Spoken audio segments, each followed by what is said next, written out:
વડોદરાનું હરણી તળાવ અને દ્રશ્યોમાં દેખાતી આ બોટ જે 12 માસૂમ સહિત 14 જિંદગીઓને ભરખી ગઈ।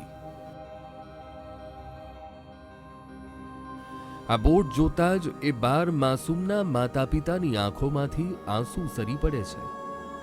સૌ કોઈના મનમાં એક જ અફસોસ છે, કાશ એ દિવસે મારા વહાલ સોયાને પ્રવાસે ન મોકલ્યો હોત। પણ એ અફસોસ હવે જિંદગીભરનો રહી ગયો છે કેટલાક બેદરકારોના કારણે। એ બેદરકારો જેના કારણે આ દુર્ઘટના ઘટી। 18 જાન્યુઆરી 2024નો એ દિવસ વડોદરાના ઇતિહાસનો કાળમુખો દિવસ બની ગયો। હરણી તળાવ, જ્યાં રાઈડની મજા માણતા બાળકોના હસવાનો અવાજ ગુંજતો હતો, એ જ હરણી તળાવમાં સાંજે 5 વાગ્યા બાદ બાળકોની ચિચિયારીઓ સંભળાવવા લાગી। લેક ઝોનમાં બોટિંગની મજા માણવા શું ગયા અને બાળકોને કાળ ભરખી ગયો।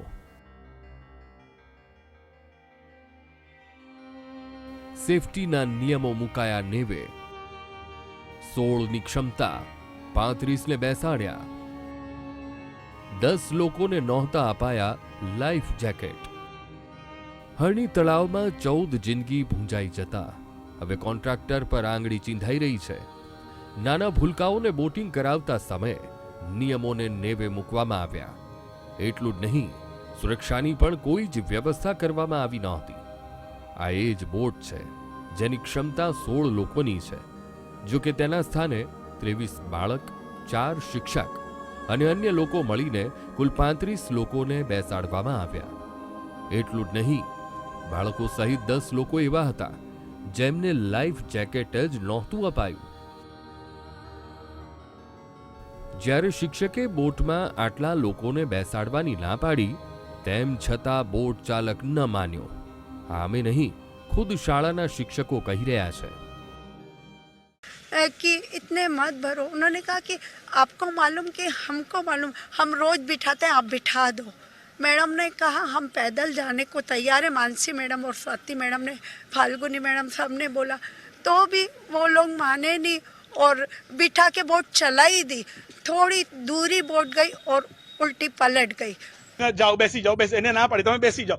અને આ લોકોએ બોટ મોટર પેલું ચાલુ કરીને એ લોકોએ ચાલુ કરી દીધી બોટ। હવે એમને બોટ ચાલુ કરી દીધી। હવે એટલે એવું થયું ને, કેમ કે બોટ એ લોકોએ ત્યાં એ લોકોએ ના પાડી, મને લાઈફ જેકેટ આપો આ શબ્દ બી બોલ્યા છે, અમને લાઈફ જેકેટ આપો। અને અમારું મને ટીચર પણ એ લોકોએ એમ કીધું અમારું રોજનું છે। એ બેદરકારો જેના કારણે 12 પરિવારનો ચિરાગ હંમેશા માટે બુઝાઈ ગયો, તેમાંનો એક જવાબદાર બોટ ચાલક પણ છે। સેવુસળ બનાવનાર ચલાવતો હતો બોટ। બોટ ચલાવવાનો નહોતો કોઈ અનુભવ। અહીં સૌથી મોટો સવાલ બોટ ઓપરેટર પર પણ થઈ રહ્યો છે। જે વ્યક્તિ સેવુસળ બનાવતો હોય અને તેને બોટ ચલાવવાનો કોન્ટ્રાક્ટ આપી દેવામાં આવે તો શું થાય? અસલમાં બોટ ઓપરેટર સવારે સેવુસળની લારી ચલાવે છે અને સાંજે બોટ। ઘટનાના દિવસે બોટ ચાલકે શિક્ષિકાઓની એક ન માની અને સેફટી જેકેટ વિના દરરોજ મુસાફરી કરાવીએ છીએ એમ કહીને બોટનું એન્જિન ચાલુ કર્યું। થોડા આગળ ગયા ત્યાં તો બોટમાં પાણી ભરાવા લાગ્યું અને જોત જોતામાં બોટ ડૂબી જતા 14 જિંદગીની એ છેલ્લી બોટિંગ બની ગઈ। બોટ ચાલક હતો ને, એ પહેલી વાત તો એ બોટ ચાલક હતો જ નહીં।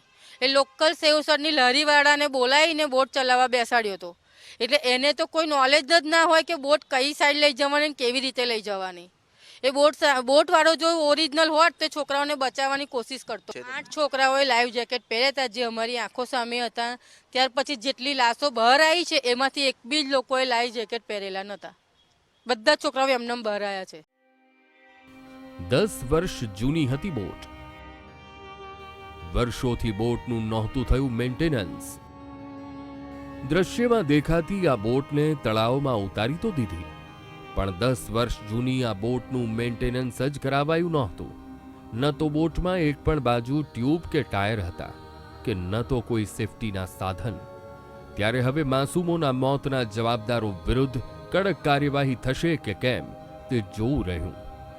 Bureau report, VTV news.